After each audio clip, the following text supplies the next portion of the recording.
Vamos a resolver a continuación el problema 3A.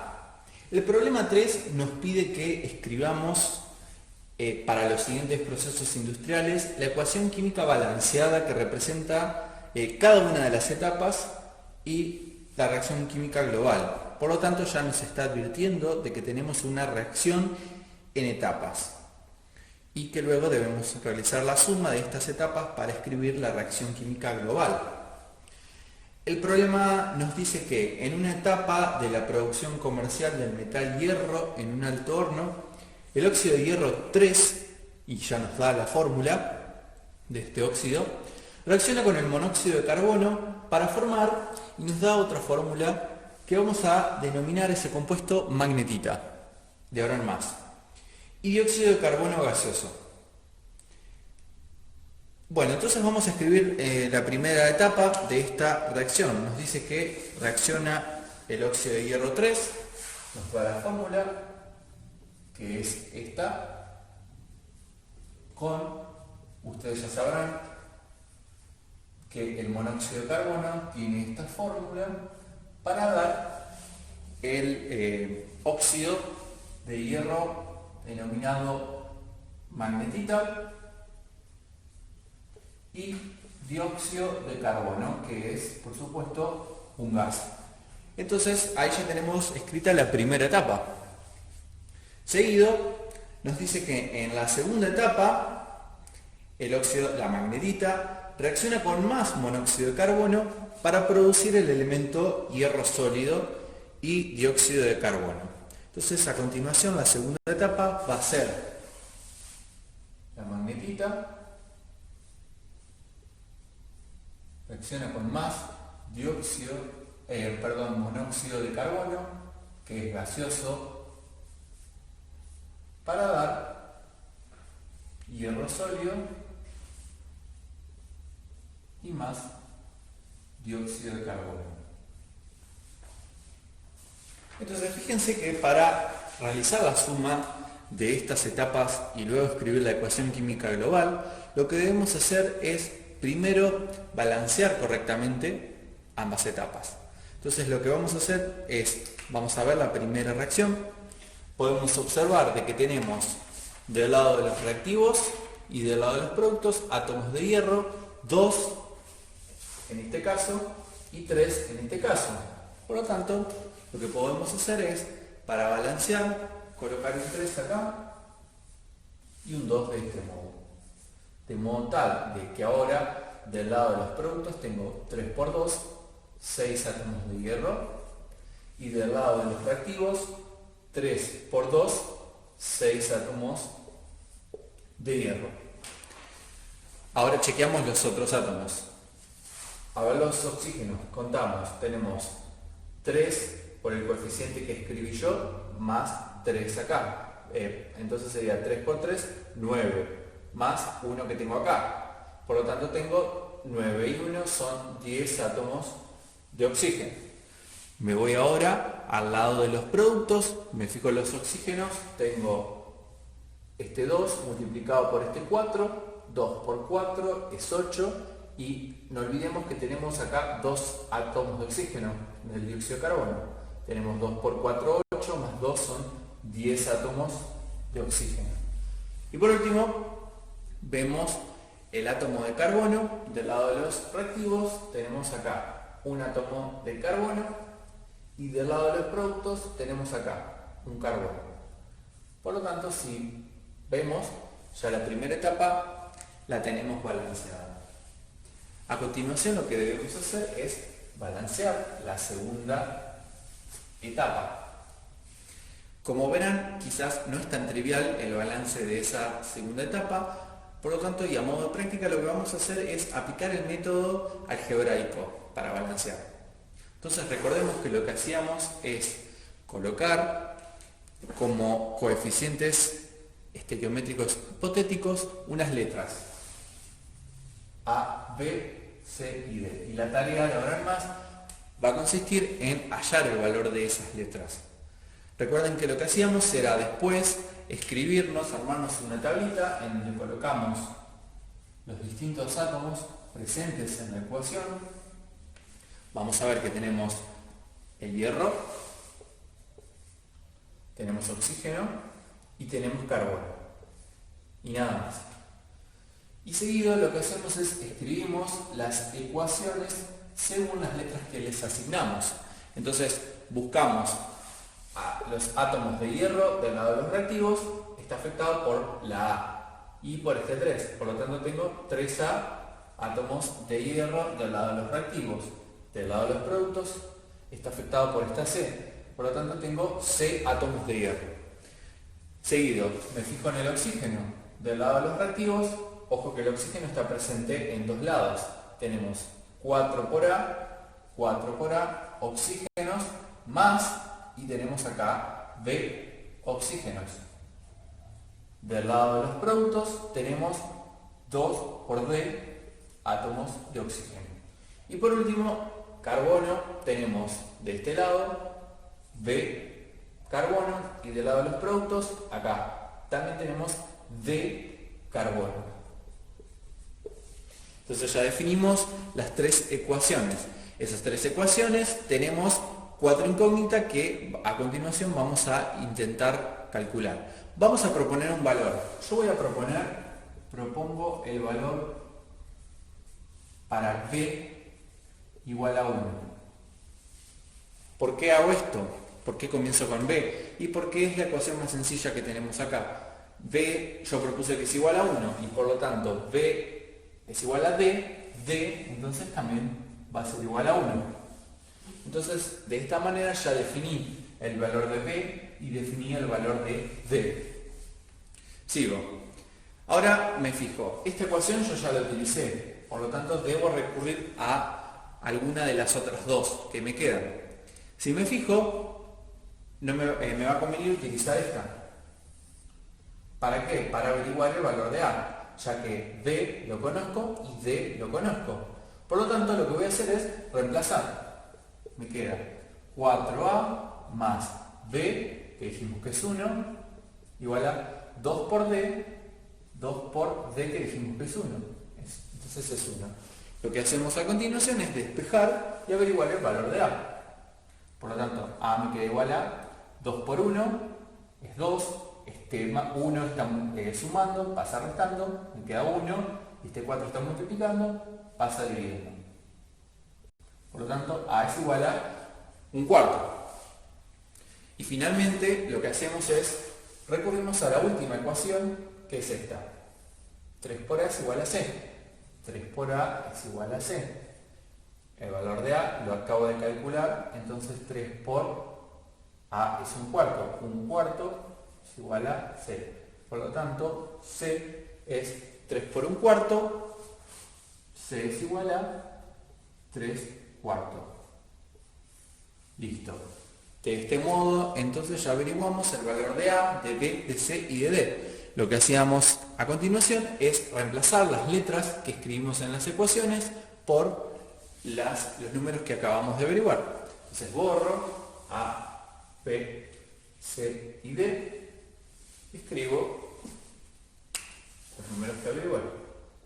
1/4, B es 1, no lo escribo, C es 3/4 y D es 1, no lo escribo. Ahora, fíjense que encontramos valores para los coeficientes estequiométricos fraccionarios y nosotros no vamos a escribir fracciones para los coeficientes. Por lo tanto, debo buscar la manera de escribir esos coeficientes con números enteros, multiplicándolos por un número.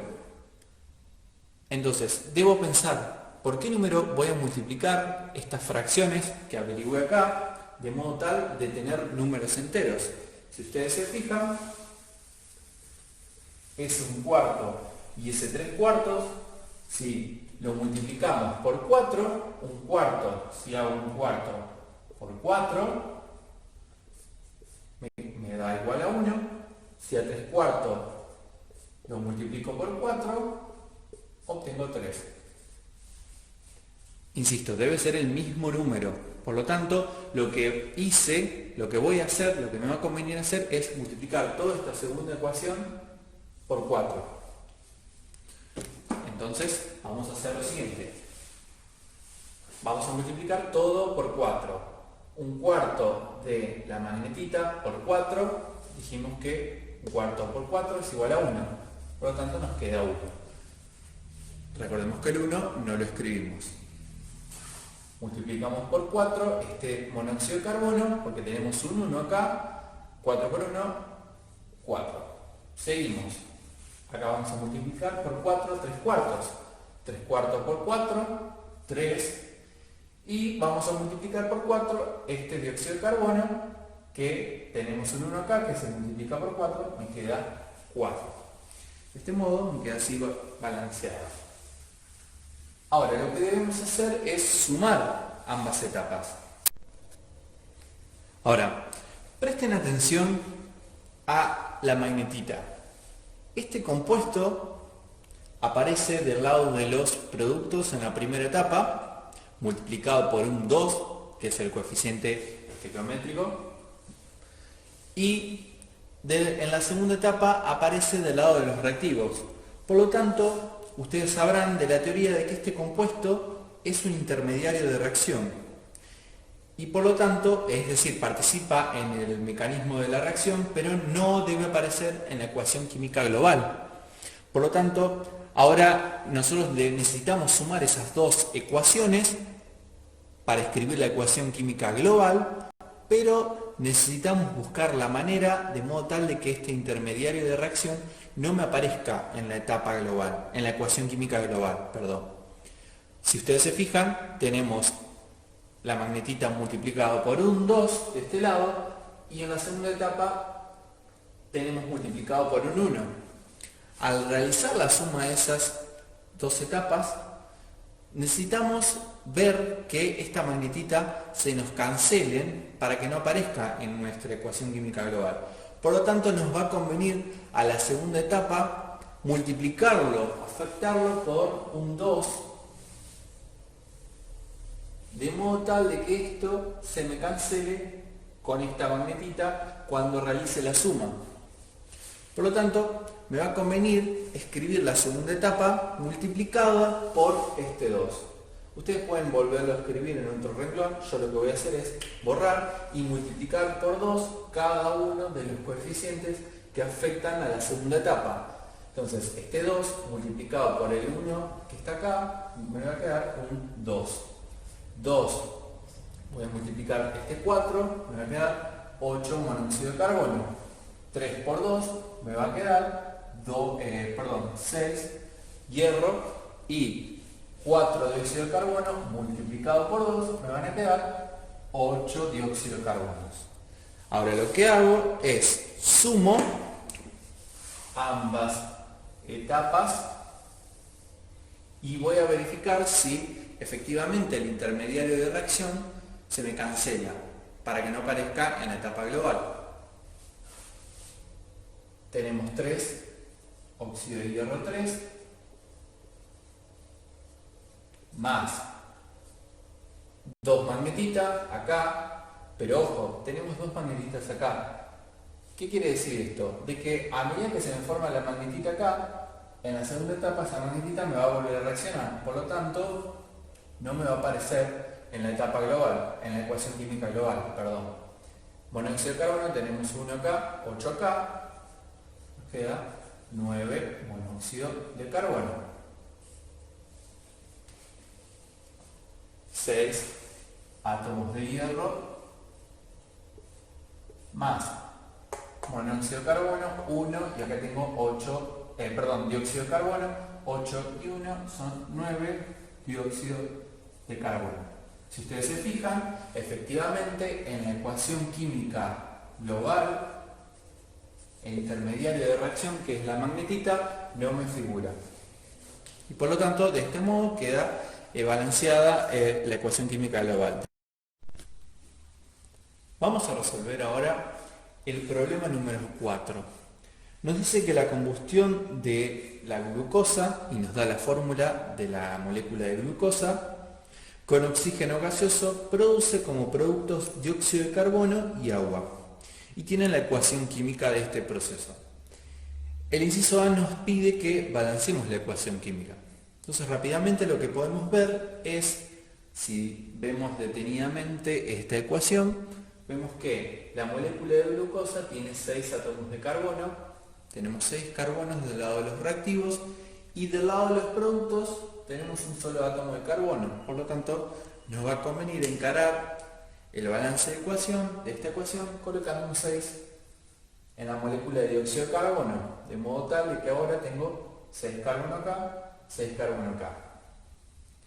Ahora si nos fijamos, tenemos la molécula de glucosa tiene 12 átomos de hidrógeno, por lo tanto me va a convenir del lado de los productos, que acá tengo 2 hidrógenos, multiplicar por un 6. Ahora contamos, tenemos 6 por 2, 12 átomos de hidrógeno del lado de los productos, 12 átomos de hidrógeno del lado de los reactivos, 6 átomos de carbono del lado de los reactivos, 6 átomos de carbono del lado de los productos. Y finalmente contamos el caso más complicado, si se quiere, el caso de los oxígenos. Tenemos 6 oxígenos acá, más 2, 8 átomos de oxígeno. Tenemos 6 por 2, 12. Y 6, tenemos 18 átomos de oxígenos. Por lo tanto, lo que tenemos que hacer acá es balancear del lado de los reactivos, afectar este oxígeno. Nos va a convenir esta molécula multiplicarlo por 6. Ahora, 6 por 2, 12. Y 6, 18. Por lo tanto, ahora tenemos 18 oxígenos del lado de los reactivos, 18 oxígenos del lado de los productos. Como ven, estoy utilizando el método del tanteo para balancear. La parte B del problema nos dice que se tienen 2 moles de glucosa y 2 moles de oxígeno. Y nos pide que averiguemos cuál va a ser el reactivo limitante del proceso. Recordemos que el reactivo limitante es el que se consume primero en una reacción, es decir, es el que va a limitar la cantidad de producto que se me va a formar en esta reacción. Y por otro lado, el reactivo en exceso es aquel que está presente en una cantidad mayor que la requerida para consumir todo el reactivo limitante. Por lo tanto, nuestra tarea va a consistir en comparar estos moles que me da el problema de dato, compararlos con la estequiometría dada por la ecuación química del proceso balanceado. Por lo tanto, hay varias maneras de encarar este problema. Lo que podemos hacer es ver la relación estequiométrica que me define mi ecuación química.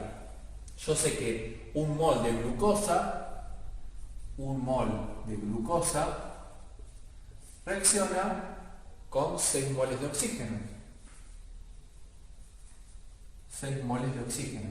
El problema me da 2 moles de glucosa y 2 moles de oxígeno. Puedo elegir cualquiera de los dos. Por ejemplo, vamos a determinar para 2 moles de glucosa cuántos moles de oxígeno voy a precisar. Si resuelvo esa regla de 3 simple, es muy sencilla. Vamos a determinar que para 2 moles de glucosa, 2 por 6 dividido 1, voy a necesitar 12 moles de oxígeno. Pero el problema nos dice que tengo 2 moles de oxígeno. Por lo tanto, vamos a concluir que el reactivo limitante, ¿sí?, el que está en menor cantidad, el reactivo limitante es el oxígeno. Ya que para que reaccionen estos 2 moles de oxígeno necesitaría 12 moles de oxígeno y solamente tengo 2. El inciso C nos dice que se tienen 100 gramos de glucosa y 200 gramos de oxígeno. Y nuevamente nos pide que determinemos cuál va a ser el reactivo limitante. Este inciso es muy similar al anterior, pero con la diferencia de que ahora nos están dando datos de masa de los reactivos. Por lo tanto, vamos a tener que hacer un paso adicional antes de determinar cuál es el reactivo limitante, que es determinar cuántos moles equivalen estos 100 gramos de glucosa y cuántos moles son estos 200 gramos de oxígeno. Por lo tanto, lo que debemos hacer es, primeramente, determinar cuál es la masa molar para el caso de la glucosa. Ustedes ya saben de que la masa molar, para determinarla, necesitamos conocer cuál es la fórmula de la glucosa que nos la da la ecuación. Esto no es más que 6 por la masa molar del átomo de carbono más 12 por la masa molar del átomo de hidrógeno más 6 por la masa molar del átomo de oxígeno. Si ustedes realizan ese cálculo utilizando las masas molares de la tabla de datos de la materia o buscándolo en la tabla periódica, van a determinar, compruébenlo, de que la masa molar de la glucosa es 180,16 gramos por mol. Sabiendo eso, lo que hacemos es determinamos cuántos moles son esos 100 gramos de glucosa. Entonces, por definición, por lo que acabamos de determinar, un mol de glucosa son 180,16 gramos.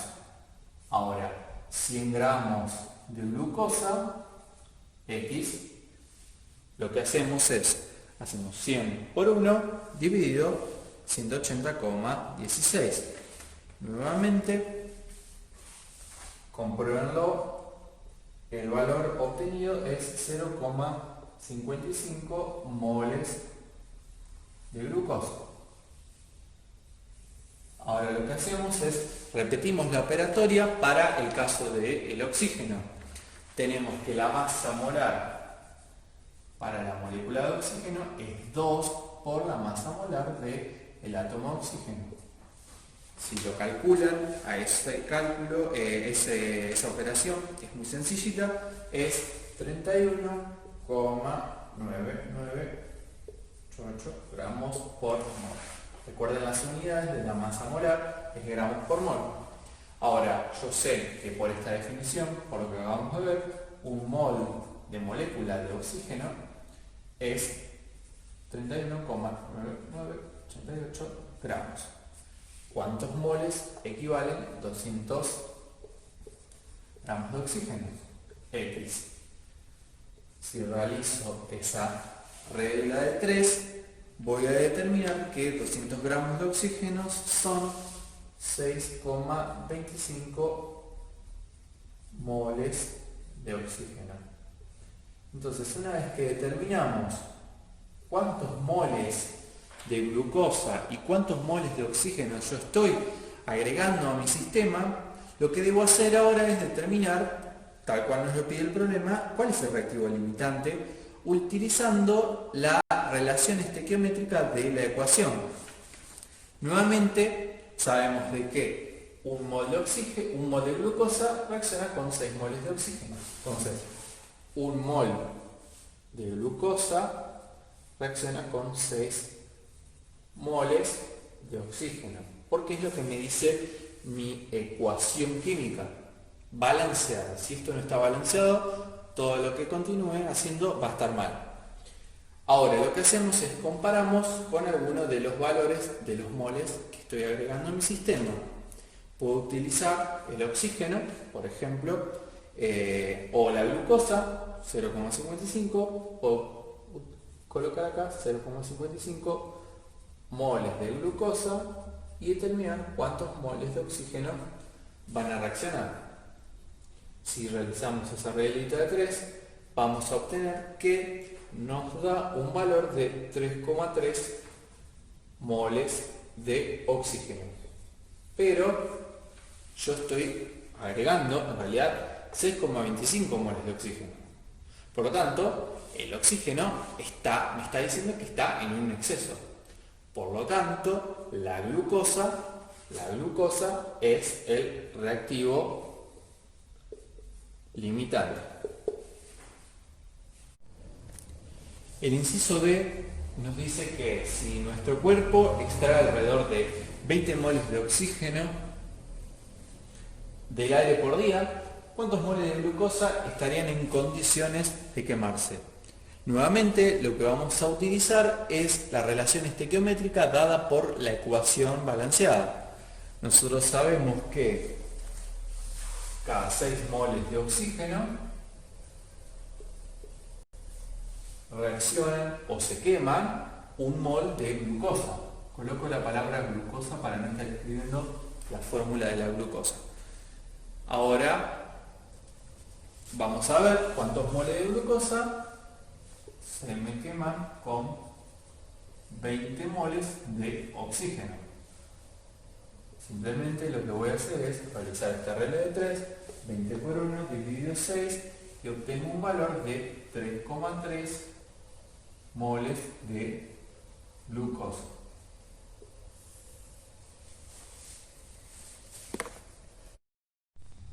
Vamos a resolver ahora el problema 5. Nos dice que para cada uno de los siguientes casos indiquemos cuál es el reactivo limitante y qué masa del producto se van a obtener. Las ecuaciones nos dan la aclaración de que no están balanceadas. Por lo tanto, vamos a comenzar con el inciso I. Nos da la siguiente ecuación. Vamos a determinar si primeramente si está balanceada. Entonces, vamos a ver calcio acá, tenemos un átomo de calcio de este lado, un átomo de calcio del lado de los productos, oxígeno 1 y 3 de este lado, 3 átomos de oxígeno del lado de los productos y un átomo de carbono del lado de los reactivos, un átomo de carbono del lado de los productos. Por lo tanto, la ecuación se encuentra balanceada. Seguido, lo que hacemos es determinamos cuál es el reactivo limitante. Nos dice que tenemos 45 gramos de óxido de calcio y 3 moles de dióxido de carbono. Recordarán por el problema que hicimos antes que necesitamos tener estos datos en número de moles. Por lo tanto, estos 45 gramos del óxido de calcio, lo que debemos hacer es determinar cuántos moles son, averiguando primero la masa molar de este óxido de calcio, que eso ya lo saben determinar utilizando la fórmula de este compuesto. La masa molar del óxido de calcio es igual a la masa molar del calcio más la masa molar del oxígeno. Si ustedes lo buscan en la tabla de datos, tenemos que la masa molar del calcio es igual a 40,078, seguido colocamos la del oxígeno, recordemos las unidades, que es gramos por mol, realizamos esa suma y nos da un valor de 56,08 gramos por mol. Seguido, teniendo este dato, puedo averiguar cuántos moles son esos 45 gramos del óxido de calcio. Por lo tanto, sabemos que un mol de óxido de calcio equivalen a 56,08 gramos. ¿Cuántos moles van a ser estos 45 gramos de óxido de calcio? No es nada más que hacer esto por esto, dividido esto. Si realizan el cálculo, obtienen un valor de 0,80 moles de óxido de calcio. Perfecto. Entonces ahora ya tenemos los moles de óxido de calcio y los moles de dióxido de carbono. A continuación lo que debemos hacer es comparar estos valores con la relación estequiométrica de la ecuación química. Elegimos uno de los reactivos. Yo en este caso voy a elegir el óxido de calcio y utilizando la expresión, la ecuación, yo sé que un mol de calcio, del óxido de calcio reacciona con un mol de dióxido de carbono, porque es la relación que me da la ecuación. Y voy a ver estos 0,80 moles de óxido de calcio con cuántos moles de dióxido de carbono tiene que reaccionar. Entonces, lo que voy a hacer es sencillamente multiplicar por 1, obtenemos un valor de 0,80 moles de dióxido de carbono. Pero nuestro problema nos está diciendo que tenemos 3 moles de dióxido de carbono. Por lo tanto, podemos decir que el óxido de calcio es el reactivo limitante. Seguido, nos dice que determinemos la masa del producto. En este caso, el producto es el carbonato de calcio. Para realizar ese cálculo, vamos a utilizar siempre los datos del reactivo limitante. Si ustedes se fijan, la ecuación es lo que denominamos reacción mol a mol o 1 a 1. ¿Y qué quiere decir esto? Nosotros, si hacemos reaccionar un mol de cal de óxido de calcio, obtenemos un mol de carbonato de calcio. ¿Sí? Esto es una relación 1 a 1 o una relación 1 a 1 o una relación mol a mol. Por lo tanto, si yo tengo que reaccionan 0,80 moles de óxido de calcio, como la reacción es mol a mol o 1 a 1, voy a obtener efectivamente 0,80 moles de carbonato de calcio. ¿Sí? Voy a obtener entonces, por esto, 0,80 moles de carbonato de calcio. Esos son los moles que voy a obtener de dicha sal, pero necesito expresar ese valor en gramos, porque es lo que me pide el problema. Por lo tanto, nuevamente, lo que voy a hacer es determinar cuál es la masa molar de el carbonato de calcio. Lo que hago es multiplico, sumo la masa molar de calcio más la masa molar de carbono más 3 por la masa molar del oxígeno. Los invito a que realicen en sus casas este cálculo para determinar, para chequear si lo realicé correctamente. Yo obtuve un valor de 100,09 gramos por mol. Ahora nos resta realizar una regla de 3 sencilla. Yo sé que un mol de carbonato de calcio son, por lo que calculamos recién, por definición, 100,09 gramos.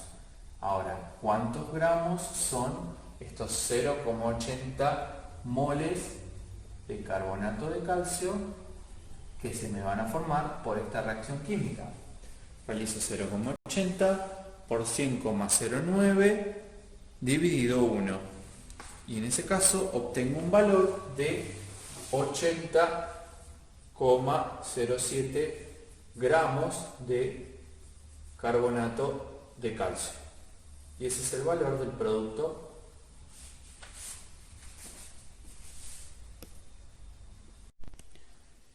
Bien, el inciso 2 del problema 5 nos da una reacción química entre dos gases.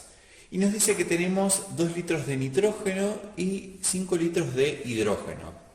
Si ustedes recuerdan, esta ecuación ya la vimos en el problema 2F y ya la balanceamos. Por lo tanto, vamos a utilizar los mismos coeficientes que determinamos para balancear esta ecuación.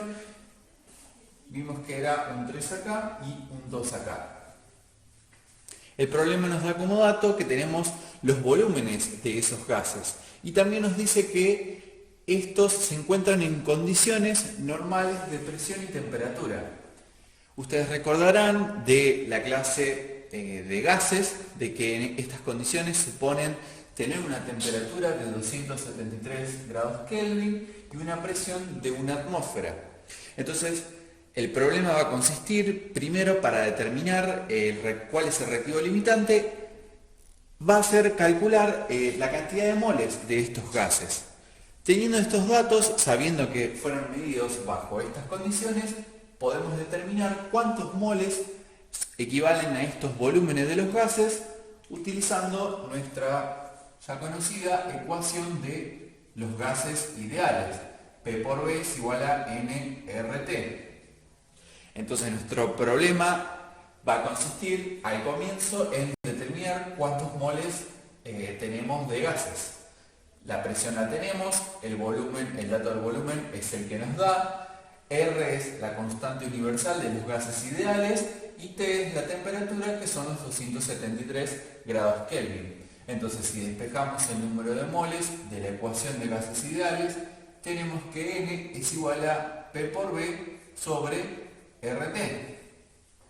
Vamos a determinar entonces los números de moles para el gas nitrógeno. Utilizando esta ecuación, entonces tenemos que N es igual a la presión, que dijimos que es una atmósfera, por el volumen. El problema nos da como dato que tenemos 2 litros de nitrógeno, dividido R, que ustedes pueden buscar de la tabla de datos, que la constante R es 0,082 litro atmósfera sobre Kelvin mol, por la temperatura, que es en condiciones normales, es 273 grados Kelvin. Antes de realizar el cálculo, determinamos las unidades que me va a dar el resultado. ¿Sí? Atmósfera con atmósfera se me simplifica, litro con litro se me va, y Kelvin con Kelvin se me va, por lo tanto el resultado efectivamente me va a dar en números de moles, que es lo que estoy calculando. Si realizan ese cálculo, obtienen un valor de 0,089 moles de gas nitrógeno. Seguido, necesitamos realizar lo mismo para el gas hidrógeno. Realizamos el mismo cálculo, realícenlo en sus casas y van a obtener que tienen un valor de 0,22 moles del gas nitrógeno. Muy bien, una vez determinado entonces el número de moles que tenemos de esos gases que reaccionan, nuestra tarea va a consistir seguido en determinar cuál es el reactivo limitante. Para ello nuevamente utilizamos la relación estequiométrica dada por la ecuación química balanceada. Por lo tanto, yo sé de que un mol de nitrógeno reacciona con 3 moles del gas hidrógeno. Voy a elegir cualquiera de los dos datos de moles calculados para los gases. Yo voy a utilizar los moles de nitrógeno que calculé, que son 0,089 moles de nitrógeno, y con eso voy a determinar cuántos moles de hidrógeno son los que van a reaccionar. Si hacen esa regla de 3, obtienen que X van a reaccionar 0,27 moles del gas hidrógeno. Esos son los moles que voy a necesitar para que reaccionen esos 0,089, me confundí acá, 0,089 moles de nitrógenos. Pero nosotros determinamos de que el sistema en realidad tiene 0,22 moles del gas hidrógeno. Por lo tanto, esto nos da la pauta de que el reactivo limitante es el gas hidrógeno. Una vez que ya conocemos esto, podemos determinar entonces cuántos moles de producto del gas amoníaco voy a calcular. Recuerden que este cálculo debemos realizarlo usando los datos del reactivo limitante. Por lo tanto, vamos a ver que usando nuevamente la relación que nos da la ecuación balanceada, tenemos 3 moles de hidrógeno, me originan 2 moles de amoníaco. Entonces, 3 moles del gas hidrógeno me dan 2 moles de amoníaco. Ahora, yo tengo 0,22 moles de hidrógeno, que recuerden que es el reactivo limitante que determinamos, X moles del gas nitrógeno. Si realiza esa regla de 3, 0,22 por 2 dividido 3, obtienen un valor de 0,15 moles del gas amoníaco. Pero ese valor, yo necesito expresarlo en gramos porque nos lo pide el problema. Recuerden que para expresarlo en gramos, entonces debemos recurrir al valor de la masa molar del gas amoníaco. Para eso realizamos el cálculo, que es la masa molar del nitrógeno más 3 por la masa molar del hidrógeno.